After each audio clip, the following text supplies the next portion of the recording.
Down mystery lane আপনাকে স্বাগত জানায়।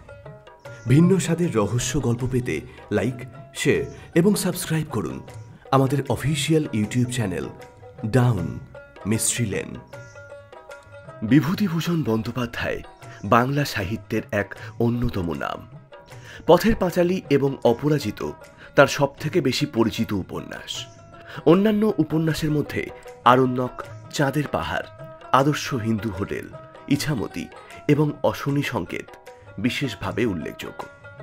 উপন্যাসের পাশাপাশি তার 20টি গল্পগ্রন্থ, কয়েকটি কিশোর পাঠ্য উপন্যাস এবং ভ্রমণ কাহিনী রয়েছে। বিভূতিভূষণের পথের পাঁচালী উপন্যাস অবলম্বনে সত্যজিৎ রায় পরিচালিত চলচ্চিত্র পথের পাঁচালী আন্তর্জাতিক খ্যাতিসম্পন্ন। 1951 সালে তার ইছামতি উপন্যাসের জন্য তিনি পশ্চিমবঙ্গের সর্বোচ্চ সাহিত্য পুরস্কার রবীন্দ্র পুরস্কার লাভ করেন। 1894 সালের 12 সেপ্টেম্বর জন্ম নেন এই বিখ্যাত বাঙালি সাহিত্যিক। তার জন্মদিনকে স্মরণে রেখে আমাদের বিশেষ নিবেদন বিভূতিভূষণ সপ্তাহ, অর্থাৎ এই সপ্তাহে আমরা পরপর 7 দিন উপস্থাপন করতে চলেছি তাঁর লেখা 7টি রহস্য গল্প। আর এই উপলক্ষে আমাদের আজকের নিবেদন বিভূতিভূষণ বন্দ্যোপাধ্যায়ের কাশী কবিরাজের গল্প।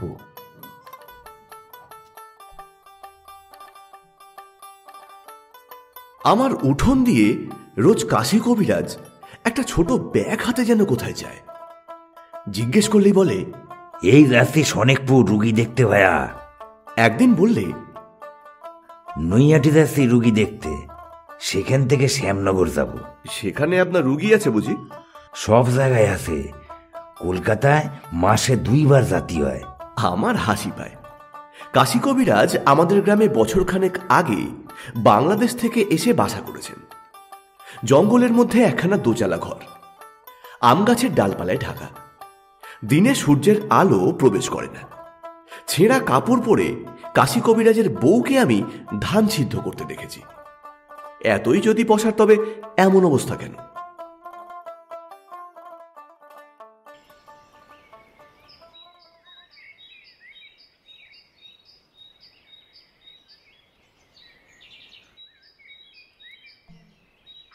একদিন আষাঢ় মাসের মাঝামাঝি আকাশে ঘন মেঘ এসে জমল।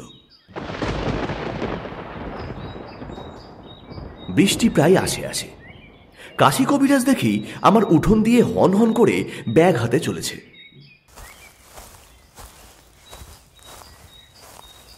ডেকে বললাম, ও কবিরাজ মশাই, শুনুন শুনুন। আরে কোথায় চললেন? বৃষ্টি আসছে।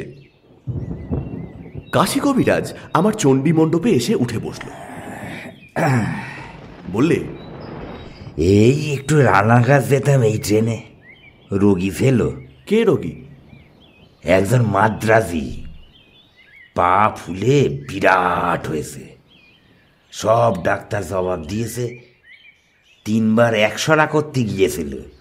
আমি বলেছি, ওসব 100 আমার সঙ্গে লাগবো না, আমার মুখই 100। আমার হাসি পেল। নিজের যদি এতই গুণ, তবে দোচালায় বাস করো কেন ওই জঙ্গলের মধ্যে? লম্বা লম্বা কথা বললেই কি লোকে তোমাকে বড় কবিরাজ ভাববে? একটু চা খান দাদা। তা খাওয়াও ভাই, এই বৃষ্টি এলো তো, একটু বসেই যাই। আপনার পসার তাহলে বেশ ভালোই বেড়েছে। বাড়বে কি ভাইয়া, বরাবর আছে। আমি তান্ত্রিক কবিরাজ, যা কেউ সারাতে পারে না তা আমি সারাবো। বলেন কি? এই জন্যই তো আমার পসার। শুধু ঝাড়ানো কারানো দিয়ে আমি কত কিছু করে দেই। ঝাড়িয়ে রোগ সারিয়েছেন? আরে পাগল, বলি কি, বড় বড় রোগ ছাড়িয়ে সারিয়েছি বটে। তোমরা ইংরাজি লেখাপড়া জানো কি না? সমস্ত অবিশ্বাস করো। জানি জানি, ভূত মানো। এই রে, ঝাড়ফুঁক থেকে একেবারে ভূত প্রেত এসে পৌঁছল।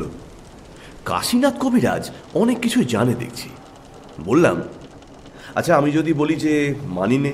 তা তো বলবাই, তা তো বলবাই। ইংরাজি পড়াতে তোমাদের ইহকালও গিয়েছে, পরকালও গিয়েছে। রাগ করো না ভাইয়া, যা সত্যি তাই বললাম। চাইছে?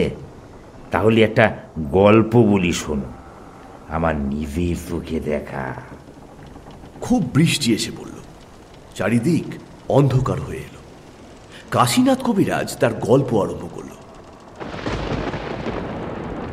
কাশীনাথ কবিরাজ তান্ত্রিক মতে চিকিৎসা করে বলে অনেক দূর দূর থেকে তার ডাক আসে। আজ থেকে বছর 10 আগেই হরিহরপুরের জমিদার শিবচন্দ্র মুখুজ্জের বাড়ি থেকে তার ছেলের চিকিৎসার জন্য কাশীনাথের ডাক এলো। আমি বললাম, আগে কখনো সেখানে গিয়েছিলেন আপনি? না না। নাম জানতেন? খুব জানতাম। আমাদের ওদেশের হরিহরপুরের জমিদারের খুব খুব নাম ডাক। তো যখন গিয়ে পৌঁছলেন তখন বেলা কত? সন্ধ্যের কিছু আগে। তারপর শোনো শোনো। কাশীনাথ ওদের বাড়ি দেখে অবাক হয়ে গেল।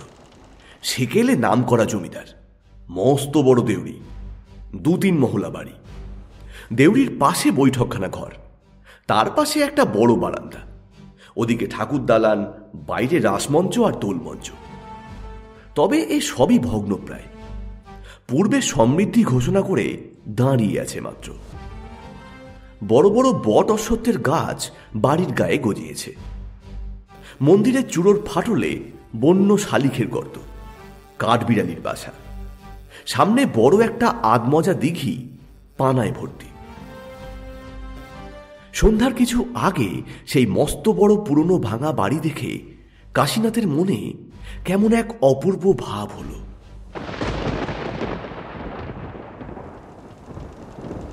আমি বললাম, কি ভাব? সে তোমারে বলতে পারিনি ভায়া। ভয়ও না, আনন্দও না, কেমন যেন মনে হলো। এ বড্ড অপয়া বাড়ি, এ ভিটেতে পা না দেওয়াই ভালো আমার পক্ষে। তোমার হবে না, কিন্তু আমার হয় বাবু। অন্য কোথাও হয়েছে? আরও 2-1 বার হয়েছে এমনি, কিন্তু সে কথা এখন আনবার দরকার নেই। তারপর বলি শোনো না। তারপর কাশী কবিরাজ সেখানে গিয়ে রোগী দেখল। 10 বৎসর বয়সের একটি ছেলের টাইফয়েড জ্বর, খুব সংকটাপন্ন অবস্থা। কাশী কবিরাজ গিয়ে তান্ত্রিক প্রণালীতে ঝাড়ফুঁক করে শেকড় বাকড়ের ওষুধ বেটে খাওয়ালো। রোগী কিঞ্চিত সুস্থ হয়ে উঠল। অনেক রাত্রে কাশী খাওয়া দাওয়া সেরে দেউড়ির পাশে বৈঠকখানার ঘরে এসে দেখল সেখানে তার জন্য শয্যা প্রস্তুত। উৎকৃষ্ট শয্যা, দামি নেটের মশারি, কাঁসার গেলাসে জল ঢাকা আছে, ডিবের বাটিতে পান, সব ব্যবস্থা অতি পরিপাটি।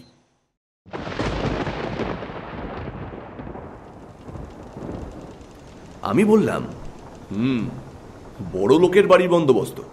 হাজারো বনেদি ঘর তো, যতই অবস্থা খারাপ হোক পুরনো চালচরণ যাবে কোথায়? তারপর কাশী কবিরাজ বেশিক্ষণ শোয়নি। এমন সময় সে দেখল ঘোমটা পড়া একটি বউ হনহন করে মাঠের দিক থেকে এসে দেউড়ির মধ্যে দিয়ে জমিদার বাড়ি ঢুকছে। কাশী খুব আশ্চর্য হয়ে গেল। এত রাত্রে বাইরের মাঠ থেকে এসে বাড়ি ঢুকলো কে? ভদ্রলোকের ঘরে সুন্দরী বধূ বলেই তো মনে হলো। যতটুকু দেখেছে তা থেকেই তার এমন মনে হলো। যাক, সে এসেছে কবিরাজি করতে, অত শত খোঁজে তার কি দরকার?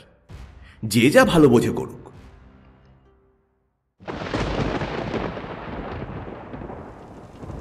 আমি বললাম, রাত তখন কত? রাত রাত 1টার কম নয়, বরং বেশিই হবে। যেদিক থেকে এলো সেদিকে কোনো লোকালয় নেই? না মশাই, ফাঁকা মাঠ অনেকখানি পর্যন্ত। তারপর কোদালে নদী, কোদালে নদীতে গরমকালে জল থাকে না, হেঁটে পার হওয়া যায়। তার উপরে বলরামপুর গ্রাম। আপনি কি করে বুঝলেন যে ভদ্রবংশের মেয়ে? হাতে পায়ে যতটুকু খোলা ছিল, ধপ ধপে ফর্সা, আধো জ্যোৎস্না রাত, মুখখানা অবশ্যই ঘুমটায় ঢাকা ছিল। তো ওই বাড়ির মধ্যে ঢুকে যাওয়ার সময় অন্য কোনো লোক সেখানে ছিল? না না, আপনাকে টের পেয়েছিল? কোনো দিকে না আসে হনহন করে বাড়ির মধ্যে ঢুকে গেল। কাশী কবিরাজ নির্বিরোধ ভালো লোক। সে জলের গেলাস তুলে খানিকটা জল খেয়ে মশারি খাটিয়ে শুয়ে পড়ল। কিন্তু নানা চিন্তায় ঘুম আর আসে না। বিছানায় শুয়ে এপাশ ওপাশ করতে লাগল। লোকে বাড়িতে চিকিৎসক ডাকে ঘুমোবার জন্য নয়। কাশী কবিরাজ অভিজ্ঞ লোক, দায়িত্ববোধ তার যথেষ্ট। সেই অবস্থায় তার চোখে ঘুম আসে কি করে? মিনিট খানেক পরে কাশী হঠাৎ দেখল সেই বউটি তার পাশের দেউড়ি দিয়ে আবার বার হয়ে যাচ্ছে। বিছানা ছেড়ে সে তড়া করে উঠে পড়ল। বউটি ক্রমে দূর মাঠের দিকে চলে যাচ্ছে। জ্যোৎস্নায় তার সাদা কাপড় দূর থেকেও স্পষ্ট দেখা যাচ্ছে। আমি বললাম, মাঠের দিকে গেল একা? একদম একা, আর এত রাত। আপনি কি ভাবলেন? আমি আর কি ভাববো মশাই, একেবারে অবাক। এত রেতে একটি সুন্দরী মেয়ে এমন ভাবে যে নির্জন মাঠের দিকে চলে যেতে পারে তা কখনোই দেখিনি। কাশী কবিরাজ 7-5 ভাবছে, এমন সময় বাড়ির মধ্যে থেকে একজন ছুটে এসে বলল, শিগগির আসুন কবিরাজ মশাই, এই রোগী কেমন করছে। হ্যাঁ, চলুন চলুন, দেখি কি হলো দেখি। কাশী গিয়ে দেখে রোগীর অবস্থা সত্যিই খারাপ, কিন্তু হঠাৎ এত খারাপ হওয়ার তো কথা নয়। যাই হোক, তখনকার মতো ব্যবস্থা করতেই হলো। অনেকক্ষণ খাটুনির পরে রোগী খানিকটা সামলে উঠল। কাশীনাথ তখন আবার এসে শুয়ে পড়ল বাইরের দেউড়ির ঘরে।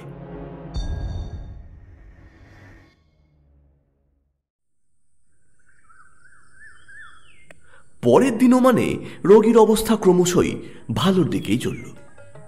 জমিদার বাবুর মন বেশ ভালো। প্রথম দিন বড়ই যেন মুষড়ে পড়েছিলেন। এমনকি কবিরাজের সঙ্গে বসে দুপুরের পর খানিকক্ষণ পাশাও খেললেন। কবিরাজকে তাদের বড় দিঘিতে একদিন মাছ ধরতে যাবার আমন্ত্রণও জানালেন। খাওয়ার ব্যবস্থাও দুপুরে বেশ ভালোই হলো। মাছের মুড়ো, দই, দুধ, সন্দেশ, আরো কত কি। জমিদার বাবু বেশ প্রফুল্ল, কবিরাজও ভীষণ খুশি। সেই রাত্রে একটা আশ্চর্য ঘটনা ঘটল।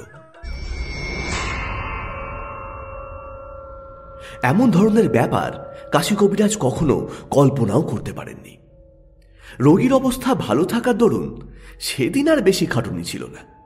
সকাল সকাল খেয়ে দিয়ে শয্যা আশ্রয় করল, কিন্তু ঘুম আসতে বেশ দেরি হতে লাগল।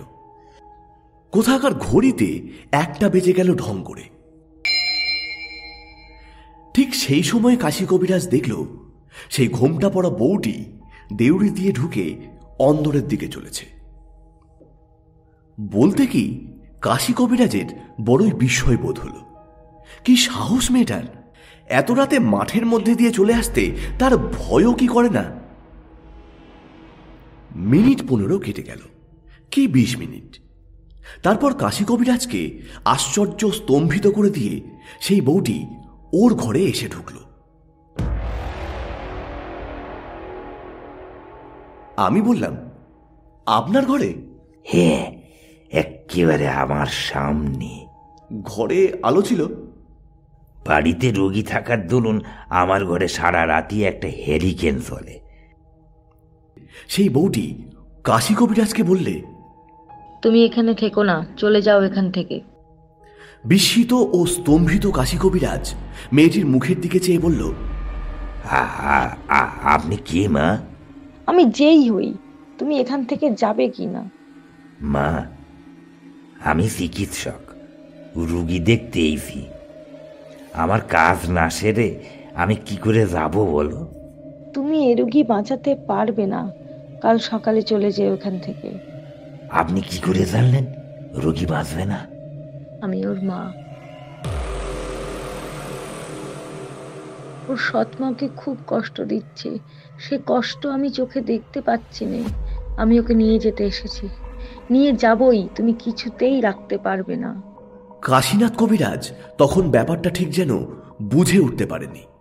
সে আমতা আমতা করে বললে, আপনি কোথায় থাকেন? আমি মারা যাওয়ার পর আজ 4 বছর হলো ওর বাবা আবার বিয়ে করেছে। আমার সেই সতীন ওকে বড় যন্ত্রণা দিচ্ছে। আমি সেখানে শান্তিতে থাকতে পারি না।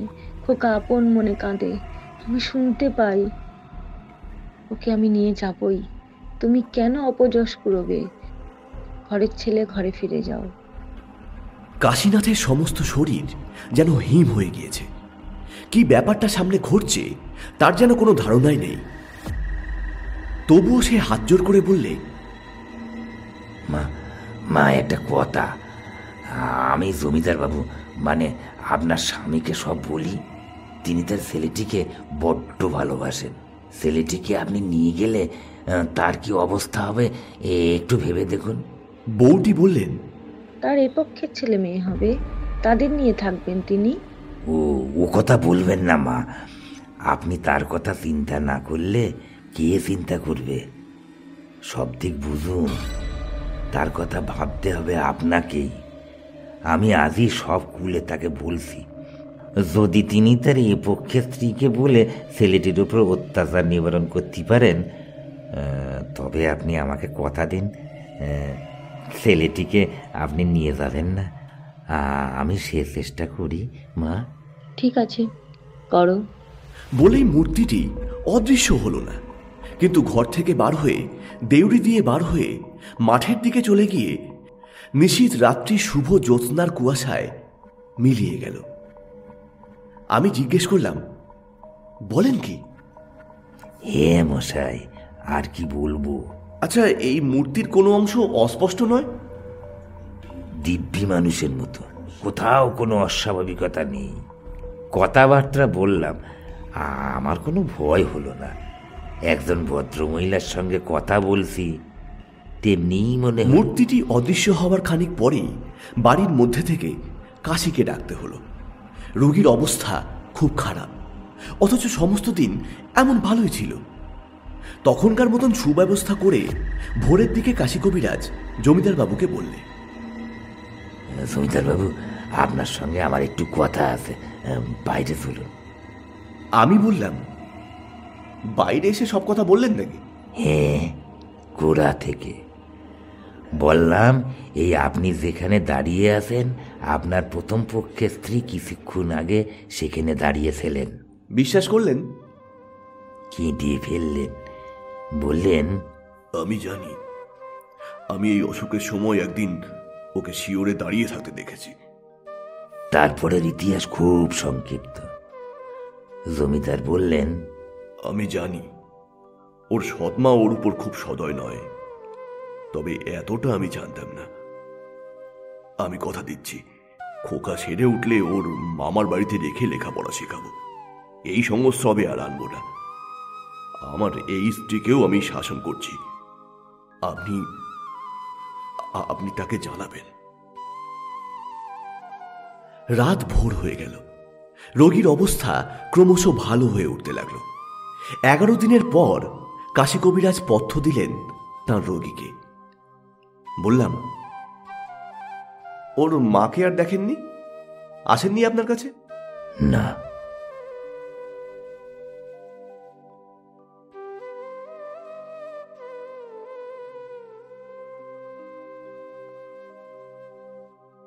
যদি গল্পটি আপনাদের ভালো লেগে থাকে তাহলে অতি অবশ্যই লাইক করবেন, শেয়ার করবেন এবং কমেন্টের মাধ্যমে আপনার মূল্যবান মতামত জানাবেন। ও ভালো কথা, এখনও যদি সাবস্ক্রাইব না করে থাকেন তাহলে অতি অবশ্যই সাবস্ক্রাইব করবেন আমাদের official YouTube channel down mystery lane.